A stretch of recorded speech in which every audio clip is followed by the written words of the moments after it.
थोडच्यामध्ये वाचला भाऊ तुमच्या भाऊचा चेहरा. त्याला सांगतो कसं काय तर रामराम मंडळी जय खानते. सकाळी मस्तपैकी आपली गुलाबो काल लेंडिंग घालून शेताकडे. आता शेतात असं काम होतं म्हटलं भाऊ की आपण केळीचे घाण वगैरे पेटून टाकू, पण तोपर्यंत पहिले आपण फार्म हाऊसवर गेले. आपलं गडी मस्तपैकी बरं दातो करतो म्हटलं उरकानं दाता का करून ब्रश वगैरे केलं का नाही भाऊ. आणि नानी तर आपले मस्तपैकी बरं केस विचारत होते, बघतणारा नाचत होता. म्हटलं आज तर वेगळा दिवस उगवला म्हटलं बापा.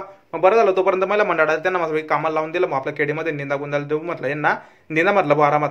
मग कसं नड्या वगैरे घेतला आणि पटापट पोचला आपल्या हरभराच्या शेतामध्ये. तुम्ही माझ्या नड्याचं काय काम आहे तुला सर्व सांगतो, तुम्ही काय टेन्शन घेऊ नका. नळा घेतला मस्तपैकी आपण कटन रोड टाकून दिला भाऊ.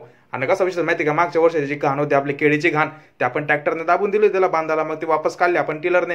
मग ते लाग वगैरे लावणी चालू होते भाऊ. मग नडीने पण कुठे टाय बसत होता. मग तोपर्यंत भाऊला ट्रॅक्टर घेऊन आणि मस्तपैकी पेट्रोल टाकलं लाव म्हणे आता. आणि जो भडाका झाला होता विचारू नका ना. बरं रुमाल घातला तर तुमच्या भाऊ ना. आणि नाही तर मग ॲब्रो दाढी मूज सरबट आहे कांचाच होऊन गेला असता तुमच्या भाऊ. बेकारच काम होतं डायरेक्ट. मग कसं पेट्रोलनं मी भरपूर मदत होऊन गेले भाऊ. पटापट घाण वगैरे चटणी चालू केली, मस्त मोठे मोठे भुगले घेतले आणि टाकत गेले भाऊ. असं करत करत आम्ही मस्तपैकी पूर्ण वावर सफा केलं.